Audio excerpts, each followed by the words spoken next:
Hello दोस्तों, स्वागत है आपका हमारे YouTube channel hi fi study पर। आज हम लोगों को डीएलएड फोर्थ सेमेस्टर धातु अयस्क एवं खनिज के बारे में बताने वाले हैं। चलिए दोस्तों, पढ़ते हैं हम लोग क्या होता है हमारा खनिज। ठीक, सबसे पहले हम खनिज के अंतर्गत पढ़ते हैं कि हमारा खनिज है वो क्या होता है। खनिज तो प्रकृति में पृथ्वी के अंदर धातु तथा उनके यौगिक जिस रूप में मिलते हैं उन्हें खनिज कहते हैं। ठीक, यानी कहने का तात्पर्य है कि प्रकृति में पृथ्वी के अंदर धातु तथा उनके यौगिक जिस रूप में मिलते हैं उन्हें हम खनिज कहते हैं। ठीक, खनिज क्या होते हैं ना, किस रूप में मिलते हैं, तो कौन कौन से हमारे खनिज होते हैं, जैसे हमारा लोहा हो गया, कोयला हो गया, बॉक्साइट हो गया, चूना हो गया, पत्थर हो गया इत्यादि। ये हमारे सब क्या होते हैं, खनिज होते हैं। ठीक, तो इसकी परिभाषा को कैसे हमको लिखना है। ठीक, तो जैसे एग्जाम में आ गया हम लोगों का कि खनिज से आप क्या समझते हैं, तो हमको लिखना है कि प्रकृति में पृथ्वी के अंदर धातु तथा उनके यौगिक जिस रूप में मिलते हैं उन्हें खनिज कहते हैं। ठीक, और एग्जाम्पल हम लोग लोहा, कोयला, बॉक्साइट, चूना, पत्थर आदि लिख सकते हैं। ठीक, तो जब भी हम क्या होता है, हम लोग पृथ्वी की जब खुदाई करते हैं या मृदा की खुदाई करते हैं तो हमारे जो खनिज मिलेंगे वो किस रूप में मिलेंगे, वो लोहा, कोयला, बॉक्साइट, चूना, पत्थर आदि के रूप में हमको मिल जाएंगे। ठीक, प्रकृति में पृथ्वी के खुदाई करने के पश्चात। तो ये हमारी परिभाषा हो गई खनिज की। इसके पश्चात हम लोग देखते हैं अयस्क क्या होते हैं। इंग्लिश में हम लोग इनको ओर्स बोलते हैं। अयस्क क्या बोलते हैं इंग्लिश में, बोर्स बोलते हैं। तो जिस खनिज के किसी धातु को प्रचुर मात्रा में कम व्यय पर आसानी से प्राप्त किया जा सके उस खनिज को उस विशिष्ट धातु का अयस्क कहते हैं। ठीक, यानी कहने का मतलब है जिस खनिज के किसी धातु को प्रचुर मात्रा में कम व्यय पर आसानी से प्राप्त किया जा सके उस खनिज को उस विशिष्ट धातु का अयस्क कहते हैं। ठीक, ये हमारी परिभाषा हो गई अयस्क की, जिसे हम लोग इंग्लिश में ओर्स के नाम से जानते हैं। क्या होते हैं इसके एग्जाम्पल जब हम लोग देखते हैं कि जो हमारे अयस्क होते हैं, ठीक, वो हमारे अयस्क के उदाहरण क्या होते हैं, जैसे कापर होता है। ठीक, कापर का अयस्क जो हम लोगों को मिलेगा वो कापर पायराइट्स के रूप में मिलता है। किस रूप में मिलता है भाई, कापर का जो अयस्क होता है वो हम लोगों को कापर पायराइट्स के रूप में मिलेगा। इसके पश्चात क्या जो हमारा एल्युमिनियम होता है, एल्युमिनियम का अयस्क जो होता है वो किस रूप में मिलेगा, वो बॉक्साइट के रूप में मिलेगा। किस रूप में मिलेगा भाई, वो बॉक्साइट के रूप में मिलेगा। तो इस प्रकार से हम अयस्क की परिभाषा लिख सकते हैं, यानी कि जिस खनिज के किसी धातु को प्रचुर मात्रा में कम व्यय पर आसानी से प्राप्त किया जा सके उस खनिज को हम उस विशिष्ट धातु का अयस्क कहते हैं या ओर्स कहते हैं। ये परिभाषा हमारी हो गई अयस्क की। तो अयस्क में अगर हम लोगों को परिभाषा पूछ ली जाती है कि भाई अयस्क से आप क्या समझते हैं, तो हम लोगों को परिभाषा क्या लिखनी रहेगी, है ना, कि जिस खनिज के किसी धातु को प्रचुर मात्रा में कम व्यय पर आसानी से प्राप्त किया जा सके, यानी कि कहने का तात्पर्य है कि अधिक मात्रा में धातु को हम प्राप्त करेंगे तो कम से कम व्यय लगे और हमें ज़्यादा से ज़्यादा धातु प्राप्त हो सके, यानी कम व्यय पर ज़्यादा से ज़्यादा धातु प्राप्त हो सके, उसको हम क्या बोलेंगे, अयस्क बोलेंगे। तो जिस खनिज के किसी धातु के प्रचुर मात्रा में कम व्यय पर आसानी से प्राप्त किया जा सके उस खनिज को विशिष्ट धातु का अयस्क कहते हैं। और उससे एग्जाम्पल जब हमको लिखना रहेगा, कॉपर का अयस्क कॉपर पायराइट्स के रूप में मिलता है और एल्युमिनियम का अयस्क बॉक्साइट के रूप में मिलता है। ये हमारी परिभाषा हो गई अयस्क की। एक चीज़ हम लोग इसमें याद रखेंगे कि उसको हम नोट करके लिख देंगे कि जो हमारे खनिज होते हैं और अयस्क होते हैं, ठीक, इसमें क्या होता है, ठीक, एक बहुत याद देने वाला इम्पोर्टेंट चीज़ होती है कि जो हमारे अयस्क होते हैं कि सभी अयस्क, यानी कि सभी अयस्क हमारे खनिज हो सकते हैं परंतु सभी खनिज हमारे अयस्क नहीं हो सकते। ठीक, ये बहुत मेन चीज़ होता है भाई कि सभी अयस्क हमारे खनिज हो सकते हैं लेकिन सभी खनिज हमारे अयस्क नहीं हो सकते। बहुत अच्छा पॉइंट है भाई, नोट करने वाला है कि सभी खनिज, सभी अयस्क हमारे खनिज हो सकते हैं। ठीक, क्या होते हैं भाई, हमारे सभी खनिज, जो हमारे ये अयस्क हैं सभी अयस्क खनिज हो सकते हैं लेकिन सभी खनिज अयस्क नहीं हो सकते। ठीक, यानी कि कहने का तात्पर्य जब हम मृदा में खुदाई करते हैं, जब खनिजों को निकालते हैं तो खनिज निकालने के पश्चात पहले हम अयस्क बनाएंगे। ठीक, तो सभी खनिज जो हैं हमारे, ठीक, सभी अयस्क जो हमारे वो खनिज हो सकते हैं लेकिन सभी खनिज हमारे अयस्क नहीं हो सकते। बहुत अच्छा पॉइंट है भाई, लिख सकते हैं इसको हम।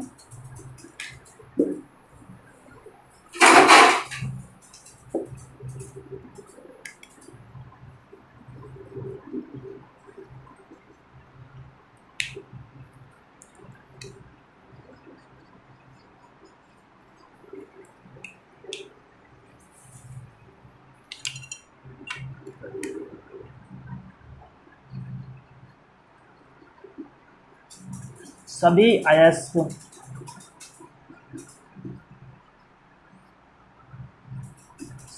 अयस्क खनिज हो सकते हैं,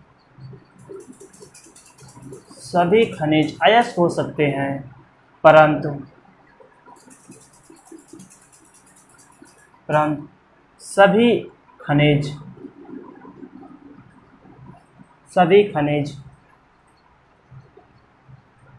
अयस्क नहीं हो सकते।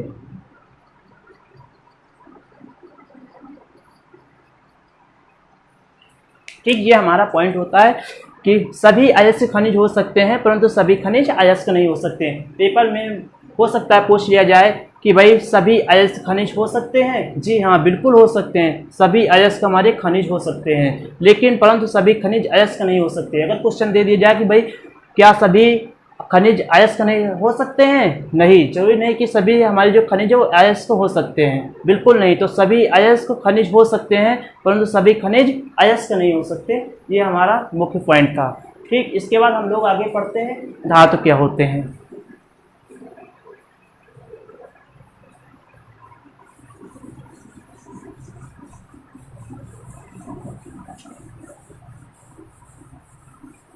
तो ये था भाई हमारा खनिज एवं अयस्क समाप्त हुआ। अब हम लोग आगे पढ़ेंगे कि धातु क्या होते हैं, धातु किसे कहते हैं।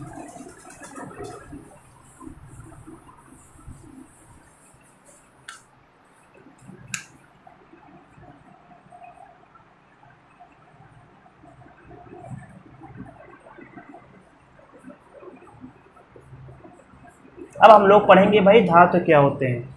तो धातु की जो हमारी परिभाषा होती है वो होती है अपारदर्शी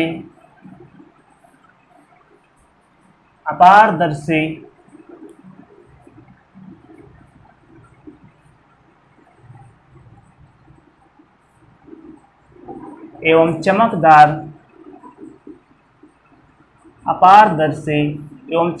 पदार्थों को धातु कहा जाता है।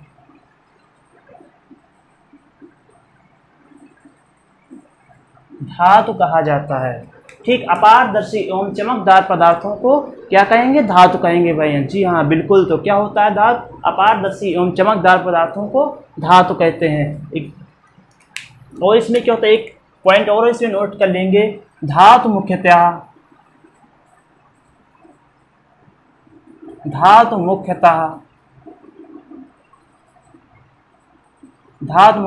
ऊष्मा एवं विद्युत के सुचालक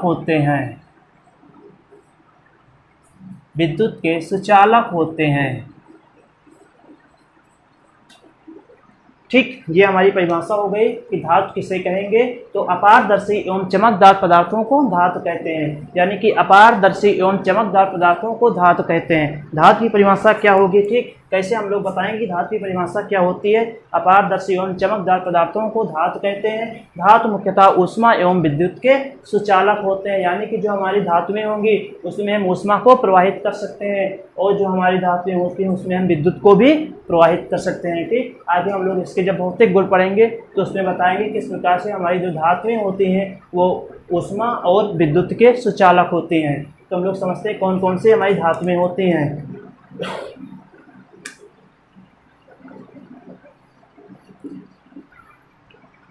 तो इसमें धातुएं देखेंगे भाई कौन कौन सी धातुएं हो जाएंगी हमारी। सोना हो जाएगा, क्या हो जाएगा भाई, सोना, जिसे हम लोग गोल्ड के नाम से जानते हैं। और सोना का प्रतीक क्या होता है, सोने का प्रतीक Au होता है। क्या होता है भाई, Au होता है। दूसरी धातु कौन सी हो जाएगी, चांदी हो जाएगी। कौन सी हो जाएगी भाई, चांदी हो जाएगी। चांदी का प्रतीक क्या होता है भाई, Ag होता है। और धातु कौन सी हो जाएगी, कॉपर हो जाएगी। कौन सी हो जाएगी भाई, कॉपर। कॉपर का प्रतीक क्या होता है, Cu होता है भाई, इसका प्रतीक क्या होता है, Cu। ठीक, ये हमारी धातुएं थी, कुछ हमने धातुएं लिख दी है। ठीक, तो धातुओं की परिभाषा क्या होती है कि अपारदर्शी एवं चमकदार पदार्थों को धातु कहा जाता है। धातु मुख्यतः ऊष्मा एवं विद्युत के सुचालक होते हैं, यानी कि अपारदर्शी एवं चमकदार पदार्थों को धातु कहा जाता है। धातु मुख्यतः ऊष्मा एवं विद्युत के सुचालक होती हैं। ठीक, इससे एग्जाम्पल क्या हो जाएंगे, सोना हो जाएगा, चांदी हो जाएगा, कॉपर हो जाएगा। यानी कि सोने का प्रतीक Au होता है, चांदी का प्रतीक Ag होता है और कॉपर का प्रतीक Cu होता है। तो जैसा कि परिभाषा हम लोग बताई गई, क्या हम देखेंगे वैसे ही हमारे ठीक एग्जाम्पल हैं। जी हाँ, बिल्कुल हैं। कैसे हैं, क्योंकि क्या होता है कि अपारदर्शी एवं चमकदार, तो सोना हमारा अपारदर्शी होता है, ठीक, और ये चमकदार होता है, बिल्कुल होता है। चांदी जो होता है अपारदर्शी होती है, ठीक, और चमकदार होती है, हाँ बिल्कुल होती है। कॉपर भी हमारा अपारदर्शी होता है, कॉपर भी हमारा चमकदार होता है। ये परिभाषा हो गई हमारी धातु पे। ठीक, अपारदर्शी एवं चमकदार पदार्थों को धातु कहा जाता है। धातु मुख्यतः ऊष्मा एवं विद्युत के सुचालक होते हैं। एग्जाम्पल हम लोग लिख देंगे सोना, चांदी और कॉपर। ओके, ये हमारी परिभाषा हो जाएगी धातु के। इसके पश्चात एक लोग हम लोग दूसरी परिभाषा देखते हैं।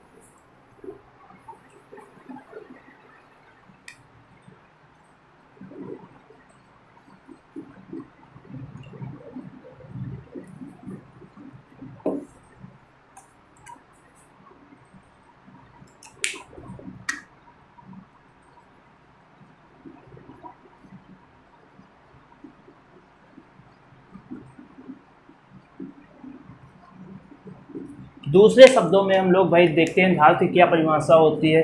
दूसरे शब्दों में हम कह सकते हैं कि वे तत्व जो इलेक्ट्रॉन को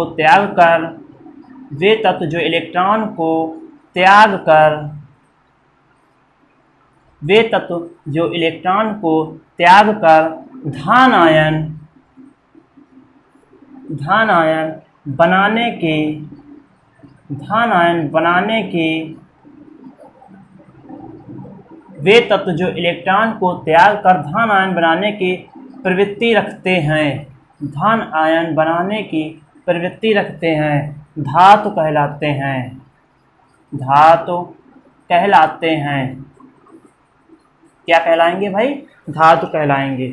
ठीक, दूसरे शब्दों में हम धातु को क्या कह सकते हैं कि वे तत्व जो इलेक्ट्रॉन को त्याग कर धन आयन बनाने की प्रवृत्ति रखते हैं, धातु कहलाते हैं। ठीक, इनके एग्जाम्पल क्या हो जाएंगे भाई, इनके एग्जाम्पल हम लोग पढ़ लेते हैं। इनके एग्जाम्पल हो जाएंगे, लिख देते हैं हम लोग सोडियम,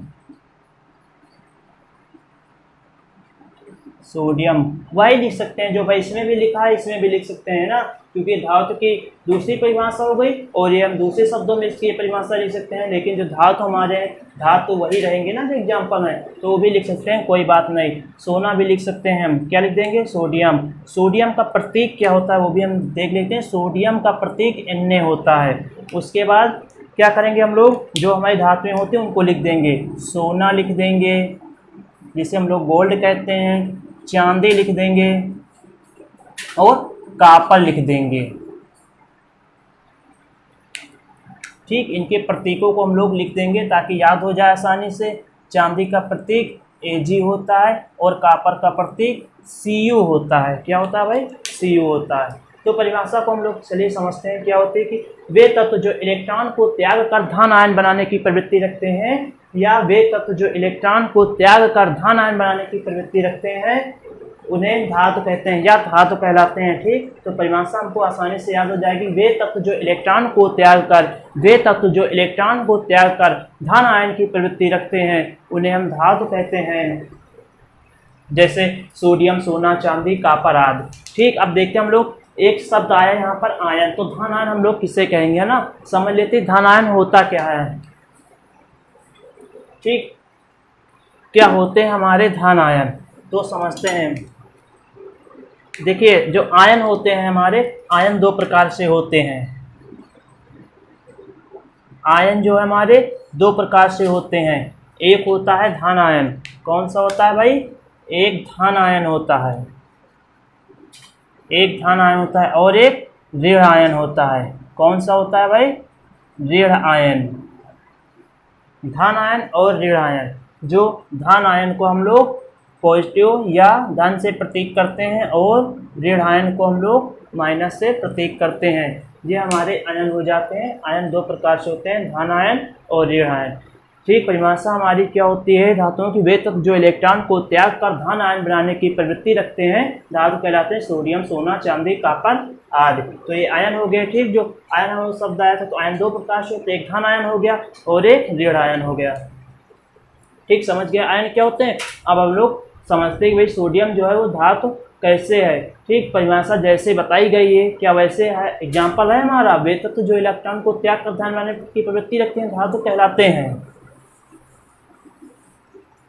ठीक, चलिए देखते हैं भाई कैसे इसके ऊपर धन आयन आता है। सोडियम जो हमारा है कैसे इसके ऊपर धन आयन आता है, तो देखेंगे। मान लीजिए सोडियम का जो कार्बन परमाणु होता है यानी कि परमाणु क्रमांक,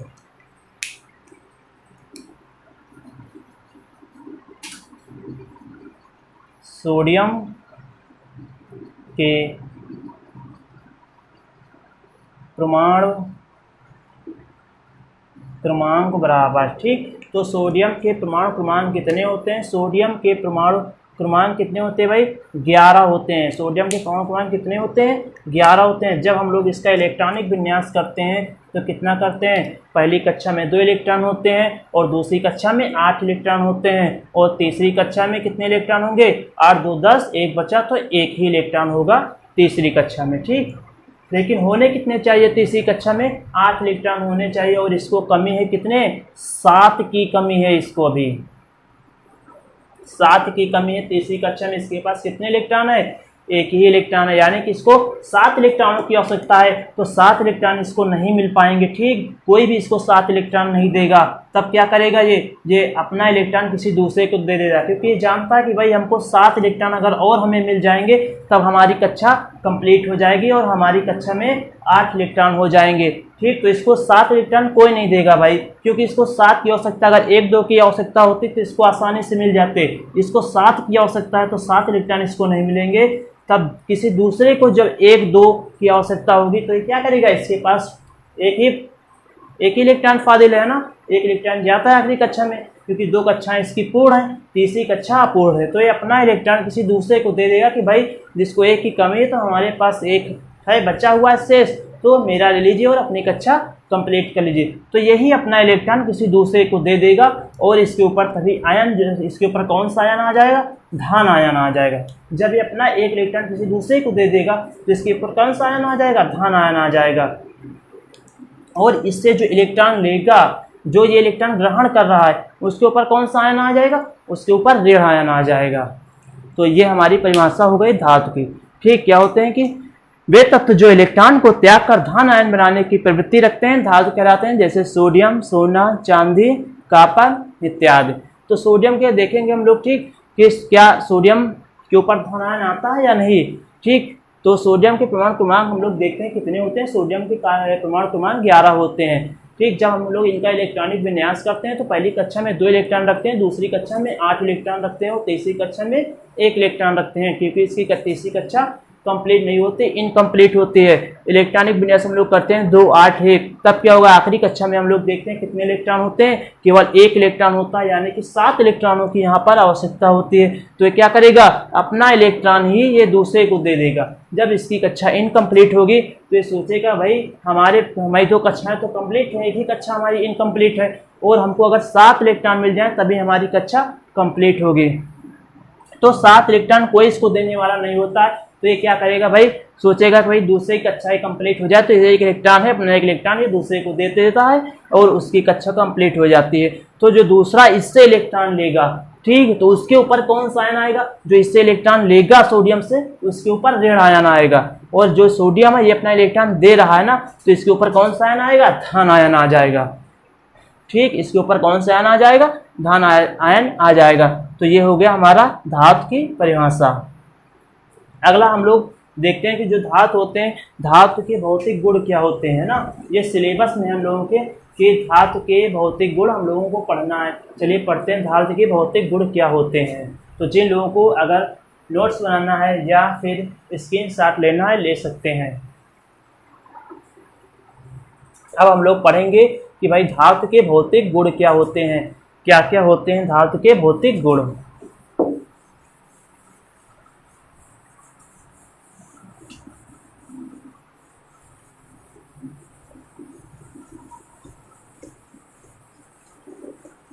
चलिए भाई देखते हैं हम लोग धातु के भौतिक गुण क्या होते हैं।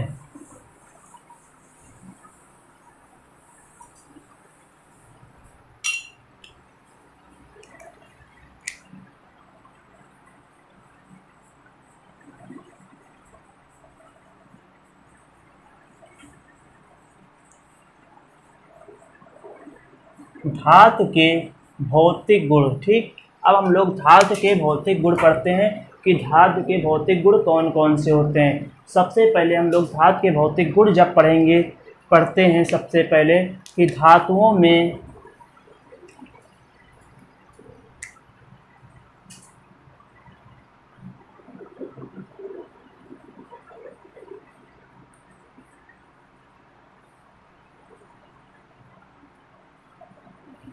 ठीक, तो धातु के जब हम लोग भौतिक गुण पढ़ेंगे तो लिखेंगे कि क्या होते हैं। अगर पेपर में पूछ लिया जाता है हम लोगों के धातु के भौतिक गुण बताइए या धातु के भौतिक गुण कौन कौन से होते हैं, तो हम लोग पढ़ेंगे धातु के भौतिक गुण निम्नलिखित होते हैं। नंबर 1 क्या होता है, एक हेडिंग डालेंगे, लिखेंगे धात्विक चमक। ठीक, इसके बारे में हम लोग इसको डिटेल से पढ़ सकते हैं। इसमें क्या होता है कि धातु में एक विशेष प्रकार की चमक होती है जिसे हम लोग धात्विक चमक कहते हैं। कि धातु में एक विशेष प्रकार की चमक होती है जिसे हम लोग धात्विक चमक कहते हैं ना।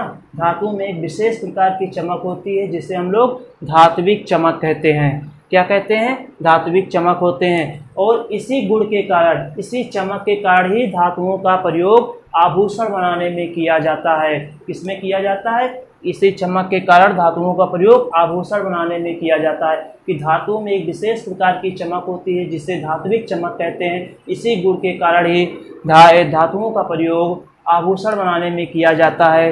ठीक, वो धातुएं कौन कौन सी होते हैं जिनका आभूषण बनाने में किया जाता है, चांदी हो गया, ठीक, और सोना हो गया इत्यादि। इन सब धातुओं का प्रयोग किसमें किया जाता है, आभूषण बनाने में किया जाता है। तो हम लोग धात्विक चमक लिख सकते हैं। अगर हमको लिखना हो कि धात्विक चमक है ना, इसके अंतर्गत अगर हमको डिटेल से लिखना है तो हम लोग लिख सकते हैं कि धातुओं में एक विशेष प्रकार की चमक होती है जिसे धात्विक चमक कहते हैं। और इसी धात्विक चमक के गुण के कारण ही धातुओं का प्रयोग आभूषण बनाने के लिए किया जाता है, जैसे सोना और चांदी इत्यादि। अगला पॉइंट हम लोग पढ़ते हैं। अगला पॉइंट होता है कठोरता। धातुओं में कठोरता।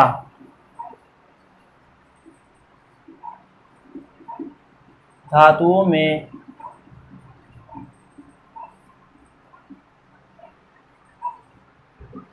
में कठोरता।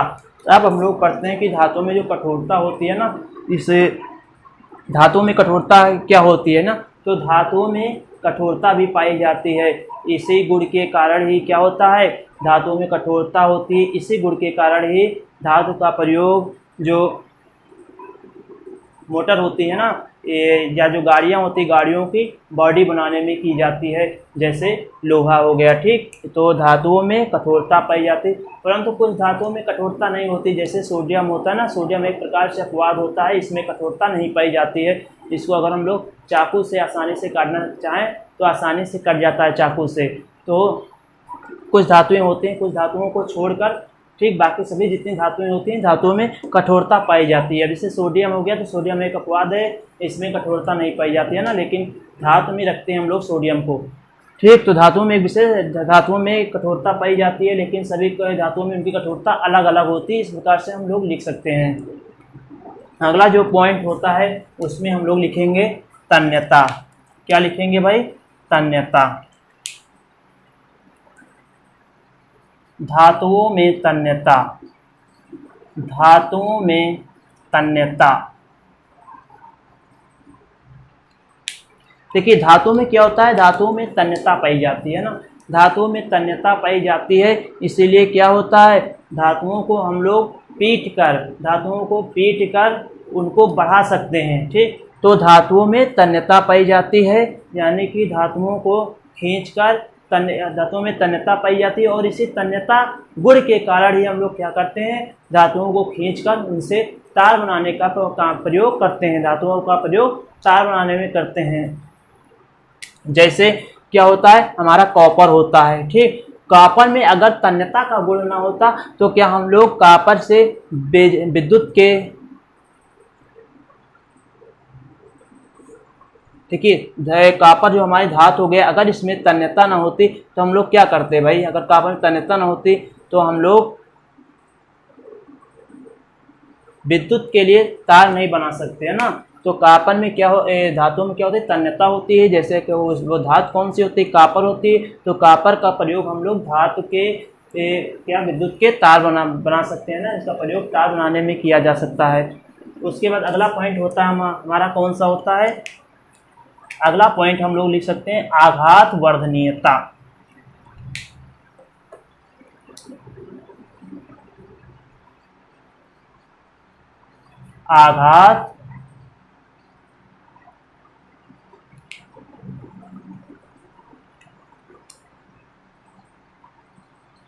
आघात वर्धनीयता, ठीक। अगला पॉइंट होता है आघात वर्धनीयता। इसमें क्या होता है, धातुओं में आघात वर्धनीयता का गुण पाया जाता है। और आघात वर्धनीयता गुण के कारण क्या होता है, हम धातुओं को पीट कर एक नया रूप बना सकते हैं। जैसे हम लोग क्या होता है कि लोहे को पीट कर, है ना, क्या गाड़ियों की बॉडी ठीक बनाने में प्रयोग में ले सकते हैं। तो इनको क्या करते हैं, या नए औजार बना सकते हैं धातुओं को पीट कर। अगर इन धातुओं में आघात वर्धनीयता ना होती तो क्या होता, जिस भी किसी धातु को हम कहीं से पीटते तो वो क्षणभंगुर हो जाती, यानी कि वो टूटकर अलग हो जाती। इसलिए क्या होता है, धातुओं में आघात वर्धनीयता का गुण होता है, धातुओं में आघात वर्धनीयता पाई जाती है। इसी गुण के कारण ही हम लोग क्या करते हैं, धातु से एक नए उपकरण का भी निर्माण कर देते हैं, उनको पीट कर एक नया आकार दे देते हैं। उनकी किस गुण के कारण, आघात वर्धनीयता के कारण ही। अगर धातुओं में आघात वर्धनीयता ना पाई जाए तो हम लोग धातु को पीट कर एक नया रूप नहीं दे सकते हैं। अगला पॉइंट क्या होता है भाई,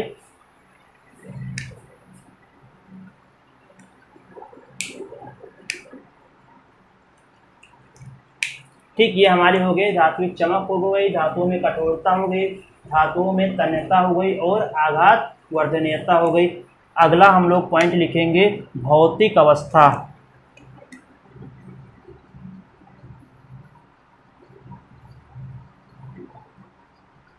भौतिक अवस्था धातु, इसमें क्या लिखेंगे कि धातुओं में धातुओं में बहुत एक विशेष प्रकार गुण होता है ना, कि धातुओं में भौतिक अवस्था पाई जाती है। जैसे कि सामान्य तापमान पर ये एक ही अवस्था में बने रहते हैं। लेकिन क्या होता है, जो हमारा पारा होता है ना, वो पारा हमारा कैसा होता है, वो एक निश्चित ताप पर वो लिक्विड अवस्था में होता है, यानी कि किस में होता है, द्रव अवस्था में होता है, ठीक। तो ये हो गए हमारे धातुओं के कुछ भौतिक गुण थे, ठीक। तो हम लोग धातुओं के कुछ भौतिक गुण पढ़ चुके हैं।